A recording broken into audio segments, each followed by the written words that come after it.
People are lurkers. There are a lot of people that are just scrolling. They're not liking things. They're not commenting, but they're paying attention. The market is volatile. Job security, as much as we wish we had it, it's not always the case. That's why I always think that it's really good for people to just lean in, make connections, because you never know when you'll have to tap into those for yourself or for other people. That's why I took to the platform and have been focusing on it for years now. Welcome to Marketing by Design, where you and I learn from our favorite founders and marketers on how they built their success and told their stories by design. I'm your host, Andy Milligan, founder of MMG Design. Let's get started.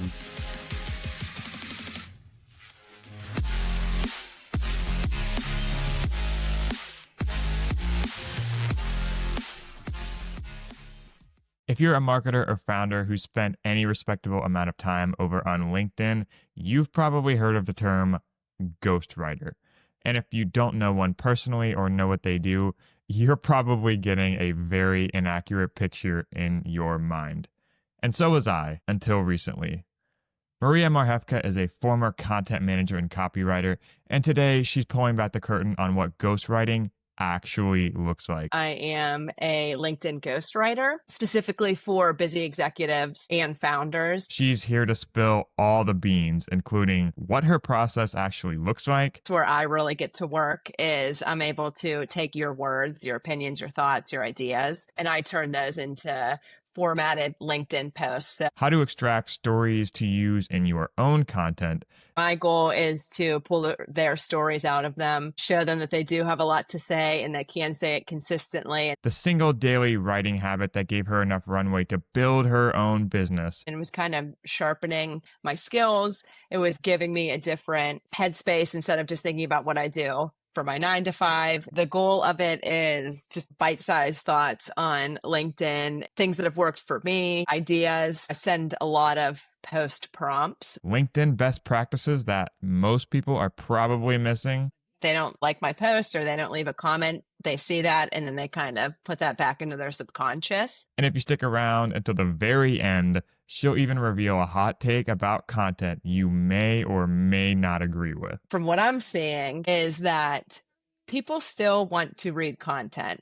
People saying nobody reads anymore. Everyone's attention span's less than a goldfish or whatever it is. People still read, but they read what they want to read. I'd love to hear what you think of the episode. And Maria, be sure to tag me over on LinkedIn at Andy Milligan if you're tuning in. We just crossed 10 total reviews on Apple and Spotify. Special shout out to Jason from Apple Podcast who said, practical and insightful. Andy does a great job. I'm able to learn so much from him and his guests, and he helps it relate it to a way I can implement the lessons into my own business. Phenomenal show. Be sure to leave a review if you enjoyed this episode, and we will shout you out in the next recording. Special thanks to our partners over at AMA Columbus chapter for supporting our show. As always, check out all of our links in the description below.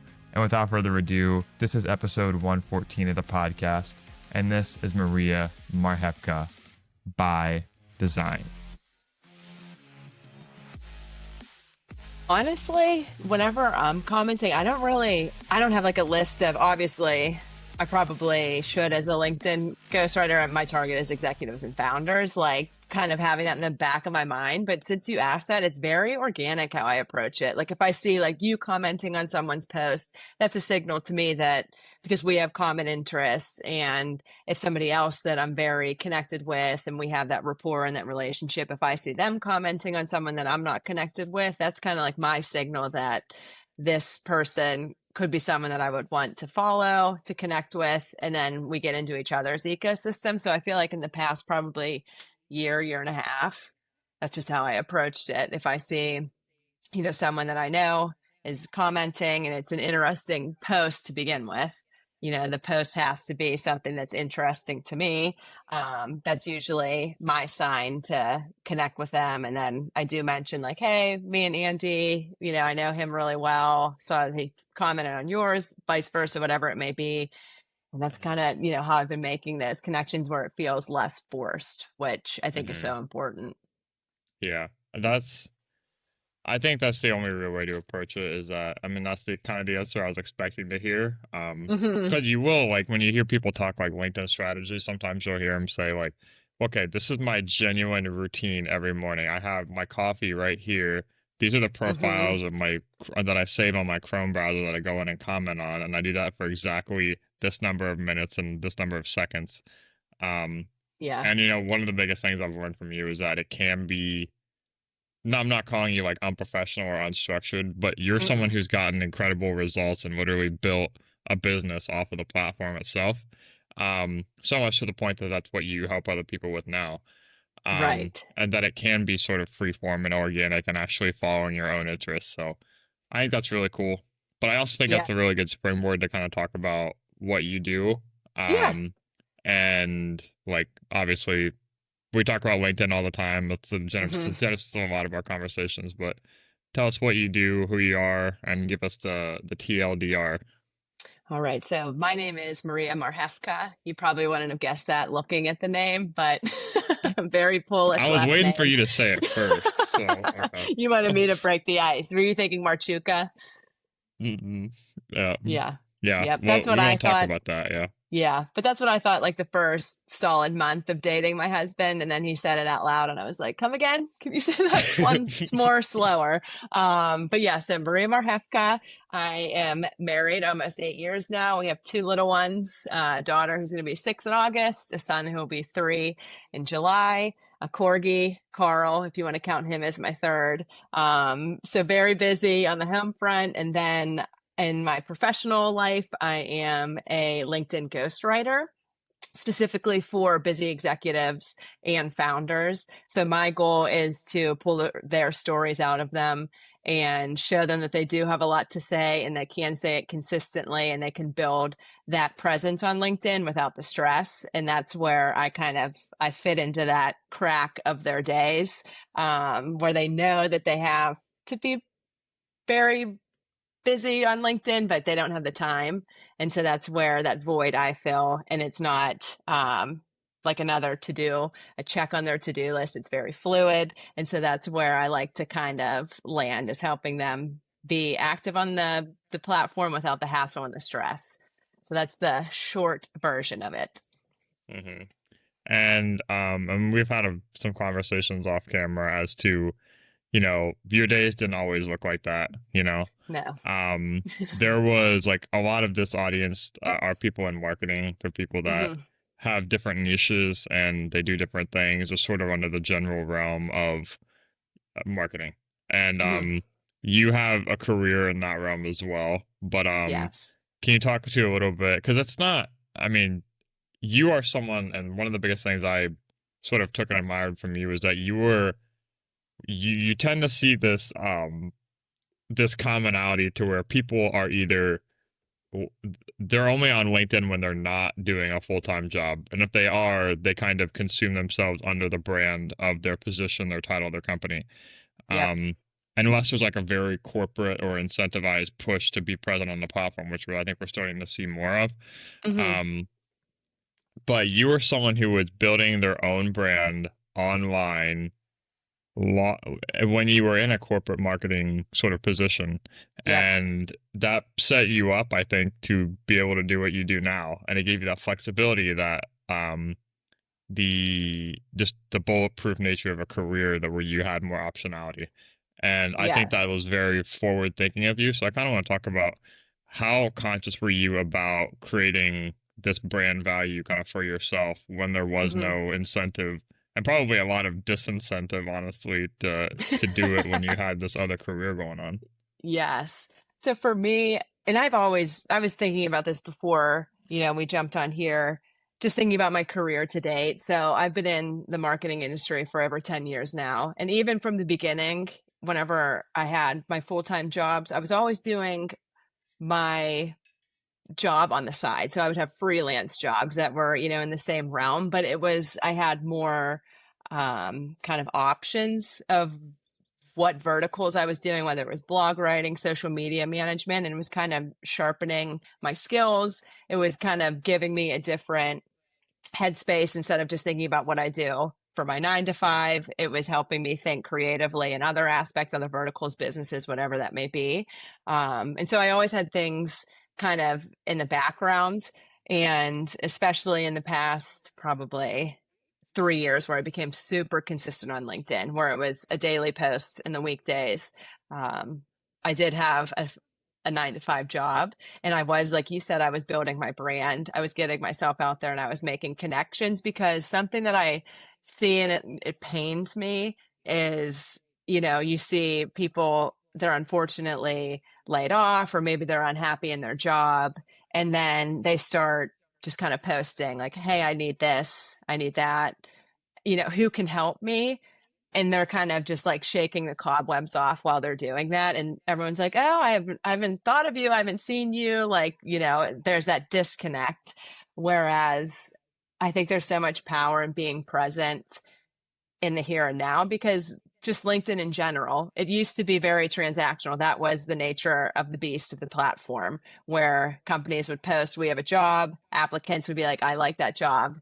You would get the job. It was very transactional, like it was a job posting and finding site. But as we've seen, and to much, dismay of some people saying this isn't Facebook, it's becoming a legitimate social platform where people are really showing themselves beyond their job title. They're obviously leaning into their profession and their industry and their interests there, but then they're also layering in their personal side of things. So whether it's their hobbies, what they do on the weekend, where they're vacationing, what they're reading, all that is coming to the platform. And that's where I think people have a real opportunity, even if you're not an executive or a founder, even if you are an employee, especially if you are an employee, you need to build your personal brand, because you never know what the next day brings, week, month, years. You could think that, you're in this position, everything's great. And I'm not trying to come from a doom sense of things, but the market is volatile. Job security, as much as we wish we had it, it's not always the case. And that's why I always think that it's really good for people to just lean in, use that as their social platform, make connections, whether it's personal or professional, because you never know when you'll have to tap into those, or when you can tap into those for yourself or for other people. So that's kind of my mindset of why I took to the platform and really dug in and have been focusing on it for years now. Mm. Yeah, that's awesome. And I think you're patient zero just for someone who's, reaped the benefits of it. And it's not something that you notice in the moment. Um, and it's the tough part about consistency, I think, for anybody is Hmm. you can't envision when you first start doing something, you can't envision what it's going to be like to not be a newbie at it. Um, Yes. and I think that applies to a lot of different areas, but especially for LinkedIn, when you have to overcome the misconceptions of what it maybe the previous role of it in your life and Hmm. career to begin with, and also kind of play catch up and create that new habit. But Yep. I mean, it's worked to a point to now where you're able to do it kind of for other people. But I wanted to sort of shift the conversation around it to your own relationship kind of with the platform, Hmm. because it's done so much for you. We're big, and this is really top of mind for me because I'm like transparently, we talked a little bit about it off camera, as I'm kind of Yep. revisiting a lot of the process of my own business, and trying to be more focused and streamlined and systematized. Um, so like if you could, I'm giggling what I'm saying, but if you could say like, what is your process as a ghostwriter? And that's what I kind of wanted to package frame the episode around is Right. like misconstruing some of the like misconceptions of what a ghostwriter is, Yes. and what that like if you had to put it into a LinkedIn job title, like what it would look like. um Hmm. that'd be funny to actually, that's like good content ideas, like a mock-up of like a LinkedIn job posting with ghostwriter. um Yes. but what that would look like for you and what Hmm. your process is around getting these founders to create, truly differentiated and branded content and trusting you to kind of be that voice for them on a platform like LinkedIn. Yeah, absolutely. So back to your point about the misconceptions of ghostwriting, I think in general, the whole idea of ghostwriting is very mysterious. And there's the thought that you're just going to hire a writer like me, and I'm just going to put random posts together and then slap your name on it and call it a day. So it kind of feels, in that sense, like disingenuous. And that, honestly, that process couldn't be further from what I'm doing for my clients, where I'm literally taking your previously posted content. If you've been on podcasts, if you've written articles, if you've hosted a Mm, webinar, if you did a speech, a keynote speech, anything of that nature that you've already done, I take those pieces. And then what I do with my clients, whether it's the full service clients or the writing only clients, um, we do every month a 30-minute Q&A call where I will write 10 questions that are geared to your industry, to your interests, and to your goals. And then we have a conversation like this, and then I use the transcript to write your posts. So that's where I really get to work, is I'm able to take your words, your opinions, your thoughts, your ideas, and I turn those into formatted LinkedIn posts. So it keeps your voice intact, it keeps your opinions intact. So it's just that finesse that I'm able to put on the content to make it LinkedIn ready. And I think that that is what the big differentiator is, where, the old school thought of ghostwriting is someone just going to come in and tell you what to talk about and then you hit publish. Whereas I'm pulling those stories out of my clients and we're having those conversations. And I feel like there's always a disconnect for people, especially for me sometimes, and it could be for you, where you have an idea in your head and then getting it from your head through your fingers onto the screen, it's harder to do. And so that's why I like to mm, have these conversations, because you can easily follow your train of thought. So if I'm asking you a question, you're like, oh, that reminds me. And then you kind of just naturally start talking about something else. That's mhm, content. And so that's what I do with my clients. And they seem to really feel comfortable, and it pulls out very interesting content that we can share on LinkedIn consistently. mm. Yeah, that's so good. And I mean, that's one of the biggest things that I've learned from you and your content personally, because I mean, I'll be honest, I'm always learning from Maria every time I see her post every morning. It's like, how can I become, no, I'm serious. Like, how can I become a better Well, writer? thank you. Yeah, of course. But this is the mindset when you get in this, once you follow someone for a year, over a year now, you you come into it with the mindset of like, what can I learn? Like, what does Maria have to share today that, Hmm. I can use to become a better writer? And it's something that we've done in our own business, is really focusing on like on the copywriting of our sites and just the differentiator that makes and for actual conversions and actual like time on page. You can see people are reading the content and it's resonating. Yes. And like we use Clarity, which is like sort of a screen recorder software, and you can Okay. physically see how long people are spending on each section. You can see them as they're scrolling through the pages, like they're actually Oh, wow. dissecting H1s and subheads. Um, and that's and especially in an industry when it's so hard to create attribution and Hmm. engagement towards um towards writing, especially nowadays. Yes. That's sort of the closest we've been able to get, and that's data that we can show our clients when, this copy that we've invested our time into is actually leading to Oh, business that's really results. cool. So yeah, it's been really cool. And that's like yeah, especially because I've always kind of had that creative misconception that I'm not a writer. I am, Hmm.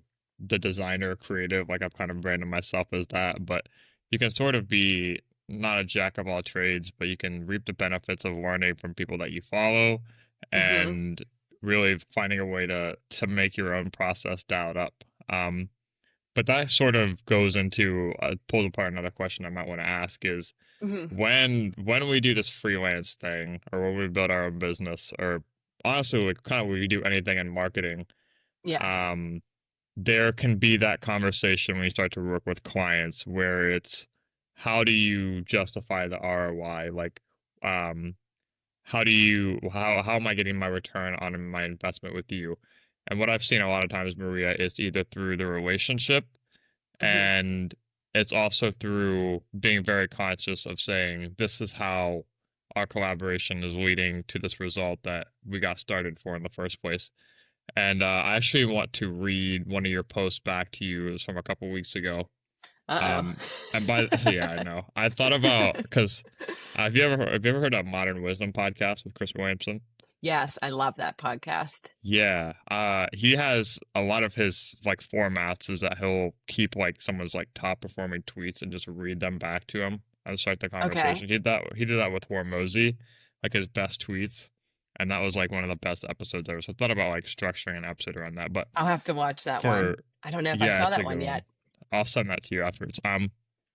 But one of your and Okay. this kind of goes to that question of like attribution. I was Hmm. kind of tailing on this. You said this is yours from 3 weeks ago. I'm reading it now. Final reminder: not all engagement is trackable. The screenshots, the DMs, the forwards to friends, they count. Keep posting. Um, like I read that and I think like, okay, that's something that I need to hear. But I think that's also something like from a marketing standpoint, you start to pick up on these small signals, right? Hmm. Um, it doesn't always look like viral engagement. It doesn't always look like things that are just visual trackable metrics. And we can go down the rabbit hole of how bad LinkedIn analytics, I think, is for Oh, actually being able to yes. look at this stuff. Um, Yes. but what are some of those small signals that you pick up on that so when that conversation, if it ever does go to what is the ROI here? What are some of Hmm. the things that you start to lean on? Does it look like newsletter subscribers, private DMs, like small conversations, more engagement, more comments? These are some of the things that we see Yep. and some of our marketing clients, and I even use the clarity example of some of these small signals. Hmm. What does that look like for a ghostwriter? So there is an example that it always, anytime I think of like that post you just read, there was someone who reached out to me via DM and they had read an article that I had written on LinkedIn. It had to have been at that point 3 years prior. And then they DM'd me saying they just read it and it struck a chord with them. And but whenever I looked back at that post, like they didn't engage with it. They just sent it to me that they found it and that it was, Mhm. at a later date. And so that just really brought it home that there could be posts where you think they're a dud. And, everyone's definition of a dud is different. But if you have a post and maybe it gets 5 or 7 likes as opposed to your normal 57, whatever it may be, people are lurkers. You know what I mean? On this platform, there are a lot of people that are just scrolling and they're not taking any action. They're not liking things. They're not commenting. They're not saving. They're not, whatever it may be, but they're paying attention. And so it's always those repetitions whenever you're posting and you're showing up. And, it's very clear what you do. So for me, my headline, it's right out the gate. I'm a LinkedIn ghostwriter for Timestrap executives and founders. So anytime my name pops up on the feed, that goes with it. And so if someone even they don't, like my post or they don't leave a comment, they see that and then they kind of put that back into their subconscious. And so that's what I try and tell my clients too. And that's what I do for them is, you might not see tangible results to your bottom line from LinkedIn, but we're looking for, an increase in comments. We're looking for an increase in direct messages. Maybe it's more earned media opportunities, whether it's, you get invited to be a guest on a podcast or in the past with my clients, they've told me that, there was one client, he said he was golfing and, the people he was with, he was like, we've never seen you so active on LinkedIn until recently. Like, it's great. Keep Hmm. going. So that was like a signal that this is working. People are seeing it. They're paying attention. And then I had another client. They were at a conference and they got handfuls of, compliments saying, really love what you're doing on LinkedIn. Super interesting, good content. And so those are Yeah. signals as well. They might you're planting seeds, and that's what it sounds very cliche and kind Hmm. of gimmicky, but every post you're planting a seed and you never know when it'll bloom. It could bloom right on the spot and it could lead to an instant DM, which can lead to a closed deal, or it could be down the line whenever that person is ready. for what you offer and what services you provide. And then, LinkedIn's a long-term game. That's the way it is. And that's not a bad thing. Of course, you can have quick wins, but if you're in it for the long haul, that's when you'll see those real relationships and real results that everyone's actually going after in business. Yeah, that's such a good way to put it. And like I said, with anything, especially when there's not direct attribution, it's small signals, Hmm. and that's so much of what you and I do is you always have to be on the lookout, not just for like informing what's working, Hmm. um, but on the lookout for, okay, this is the efforts that are leading to the result that you want. And I think you're a very socially aware person and knowing what is important to the founders, the clients that you work with, Hmm. and expressing that through content to be able to get that result for them. And if it looks like that conversation on the golf course, so it's like, hey, we saw your LinkedIn video, and that starts a conversation in and of itself, Yep. then that's an, I mean, a little bit like that's a little bit of an ego boost to say like, hey, like we love your content, we're seeing it all the time. But B, Yes. it's just the downstream effects from that, especially when they start to see it for themselves, like the attribution is there. Um, but I want to talk to you a little bit because we talk about design a lot on this show. Hmm. For what role, and this is sort of a holistic industry take, but what kind of role do you see design and like physical assets on LinkedIn play in content? Um, there's so much of it that, and especially for your full service clients, I'd be interested Hmm. to know what you do in terms of how much in your process, how much thought goes into what the assets are that really benefit the copy, the post, and sort of are the gasoline on the fire to making that more Hmm. effective. What are some of the things that you see in your copious productive time spent on the platform that you see getting results sort of asset wise and design wise on LinkedIn? So, just to give you kind of the big picture of how I see it, is obviously companies need the LinkedIn company page. That's part of people's vetting process. They want to see that the company they're doing research on has a digital footprint on the social channels, and, LinkedIn being one of them, and that it's not a dormant page that they just, checked a box and here's our LinkedIn, but it's active and fresh content often. Hmm. That's important. But my argument is, especially if you're a founder or in an executive position, your profile is more important because you are the face of the brand. And so, because of that, what I do with my clients is I ask from the start, what can you give me your brand kit? Do you have what fonts do you use? What color codes are you using? Because what I do for my clients is I do very basic carousel design, but if there's content that would be better presented in carousel format on LinkedIn, I then build it and I use their brand colors, I use their fonts, I'll add a logo if it makes sense. But then that is that recognition where they see their name and then they're like, oh, I've seen those colors before. That's their brand. And they become like one and the same, especially for founders if they're building their business. That's a Mm, great way to really build that brand awareness for their company through their content because they can see that this is what the brand looks like, here's their content, it's very cohesive.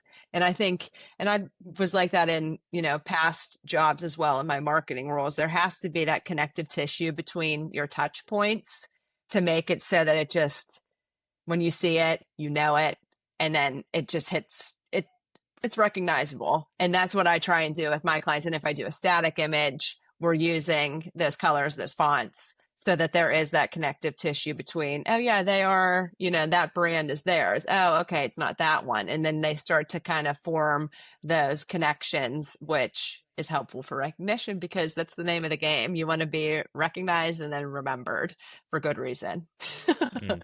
I love that. I love that terminology, connective tissue. That's kind of like I sent you that video like in prep for this. That's kind of like the struggle I was going for. I was like, I know that there's this like intersection between like design and tone of voice and branding, but like I can't think of like the it's connective tissue. That's what it is. Yes. Um, but yeah, that's awesome. And I think like the something I've been nerding out a lot recently in our business is how do you meet expectations on next quick? Um, and what that means for me is not just on sites, but brand plays a huge part in that because if you see like a founder's profile or their headshot on, Mm-hmm. say underneath an industry post or somewhere where they're appearing, or if they make their own post, what is the Mm-hmm. next click from, okay, like view my newsletter or book a call with me, see my profile?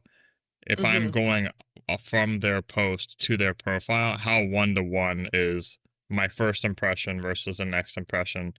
And that's not just important for conversion, but it's also important for the third, the fourth, the fifth time, which leads to a follow, which leads to seeing more of your content down the line.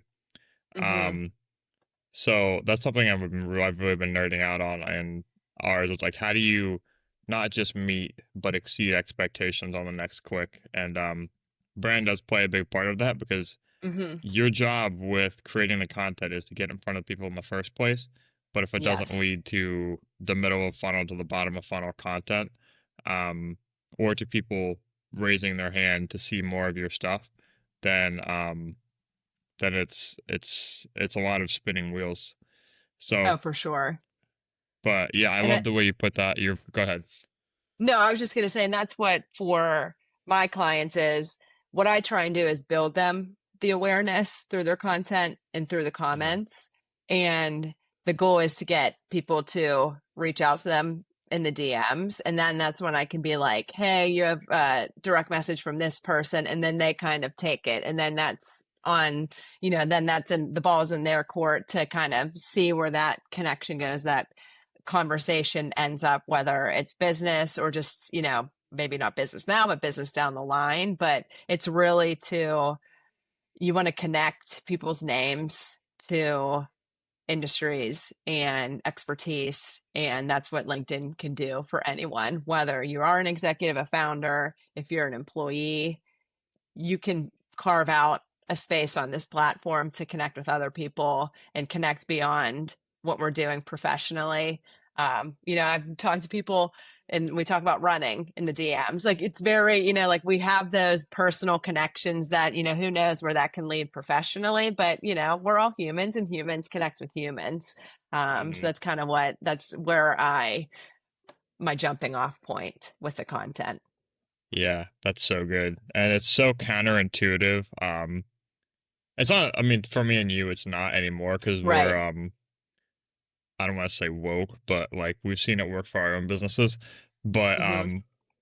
the a lot of people I feel like come from a point where when you come from a point of wanting the end outcome, in the meantime, or that's the only option is like you're starting something for the benefits that it can add to your business. Mm-hmm. Obviously, you have that sort of as the aspiration, but what it looks like to get there is not it's not the common, it's not like sales. It's not the traditional form of sales. I view Right. LinkedIn as you said it long term, but also the it's connecting to the very top of funnel. The more people that know about it's networking at scale. So more people know Yep. about what you do, the more people, the more lottery tickets you have that one of them could make their way down. Yes. And the way people work their way down that slide into your ecosystem is through conversations because Mm-hmm. nobody wants to have super cold, very objective oriented conversations or meetings right off the bat. And I'm telling Right. you, Maria, like, and you know this, but if you subscribe, to lunch break and you know how to set up Mm-hmm. your LinkedIn profile and you're doing everything optimized, people are going to know what you do. And you Yes. don't have to tell them. So Right. when the conversation shifts to, could we work together? Or I see that something that you built or a site that you launched or this post that you made or this newsletter that you have, Mm-hmm. um, the conversation will go there eventually if it's meant to. And it's Yes. very important to not be overly conscious to sort of, rigorously push that into existence. So Mm-hmm. I just wanted to throw that out there. But um, and I could, like, I have so many sort of like different rabbit holes I want to dive down with you, but to be mindful of your time and to sort of keep some kind of structure, I guess, to like this, how I'm going to package this conversation. Um, I want to ask you a question I didn't have in the prep, but I do Okay. like to sort of spring on people, which I know Oh is boy. just, I know you're going to love this. But what is something that you see primarily on LinkedIn, but sort of in the Mm-hmm. industry as a whole, that you have seen signals for, whether it's in your content with the newsletter, your time spent making LinkedIn content, or just your time in content in general or writing, that you've seen signals for that might um, be indicative of something to come, that you've seen signals for in terms of a trend, but you don't have validation to Ooh. um, to back, but it's something that you're acting on just for yourself, maybe a little bit. So for me, so I am not the type of woman that is comfortable on camera. Like, I all power to the people that, and it's probably something I need to work on. But just video content. We see it, everyone is, video, video, video. People are like, you need it on LinkedIn, great for reach, impressions. But from what I'm seeing, because I am a writer, that's how I align myself. The written word is my go to. That's where I feel most comfortable. It's where I can do my best communication. And so, what I've seen from my newsletter, the lunch break, and then my LinkedIn posts, which are probably 90% text based, is that people still want to read content. And I know that there's those conversations and people saying nobody reads anymore. Everyone's attention span's less than a goldfish or whatever it is that they compare Mm-hmm. it to. Video's the Mm-hmm. way. You have to have video and, longer video, short video. But people still read, but they read what they want to read. And so it's not a matter of people not wanting to read content. It's a matter of they don't want to read boring AI generated. I won't go down that rabbit hole. Cut and paste and post like junk because you're an echo chamber of what everyone's talking about. They want to read your opinions, your ideas, and it doesn't matter if it's a 500-word newsletter or if it's a 10-sentence LinkedIn post. If the content is good, people will read it from start to finish. And that is my take. I think that people do want to read. We're not, contrary to popular belief, yes, video is great. It serves its purpose. I wish, and I probably should start leaning into it a little bit more. But I do think that for people that maybe like me aren't comfortable in front of the camera, but can write, lean into it. Because if you're putting out good product, people will keep coming back for more. And that is my take. Mm. Yeah, I love that. Dude, that's so spot on. And not only do I agree, because if I disagree with you on anything, like I don't have a problem saying it at this point. Um, but like I see that to be the case as well. And I mean, this is coming from someone who, as I say I have a content strategy, but like as someone who is very forward thinking about how can I communicate this via video, I would say that my strategy is video first. And you're Because great we're at it. on.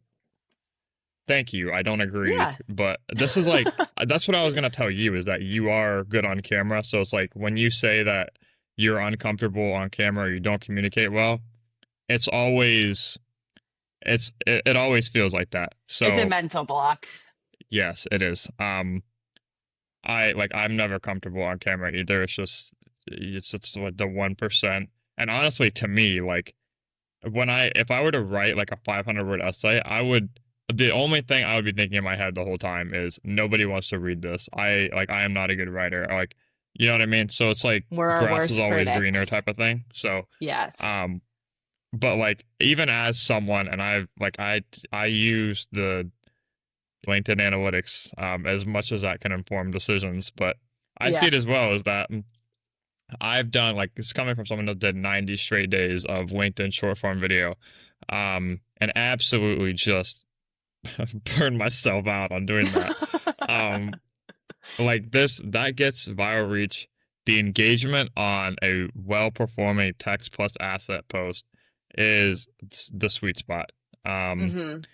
and especially if it just has to be differentiated. And as you write more, as you are more in tune with the sort of hooks and things that work Hmm. based on your past content, that it's so much of it is that association to like what your unique positioning and experience is and how that's being expressed through the content regardless of the medium. um, Yes. and that's why I've always taken to LinkedIn, because there obviously it's gotten more to the point where, and it has its own problems obviously, but it's Hmm. gotten more to the point where you get out of it what you put into it. And Yes.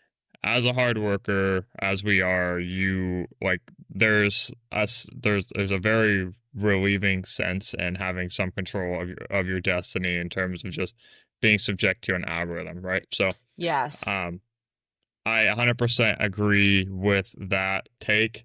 Um, and I think it's a good place to kind of land the plane is something actionable that people can take away to apply to their own content. But I want to give you a platform to talk about the lunch break. And not the Yeah. thing that I'm about to do when we get off this call, but the newsletter. But god damn, that was so good. But the uh, newsletter, and like also just plug your stuff. Where can people find you? Um, I think you're on LinkedIn, but anywhere else people can find you and get in touch and continue the conversation.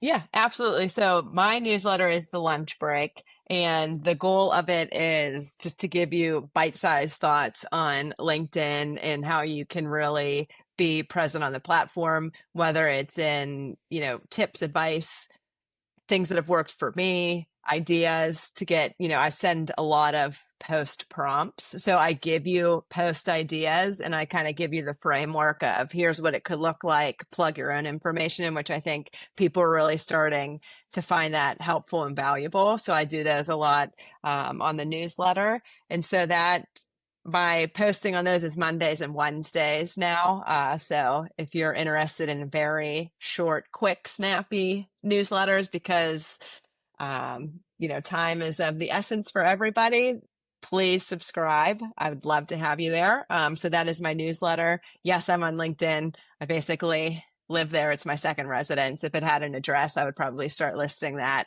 on forms that I fill out and everything. But I do spend a lot of time there.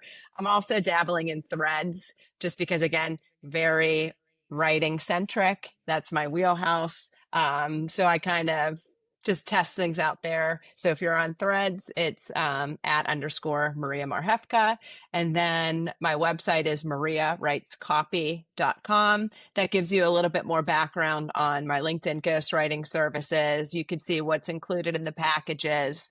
So that's a work in progress. But if you want to get to me directly, the LinkedIn DMs are your best option because, like I said, I'm on there probably more than I'd like to admit. Thank you guys for tuning in this week. If you liked Maria and you want to keep watching some of our other content, you're definitely going to love this playlist right here. So go ahead, check it out.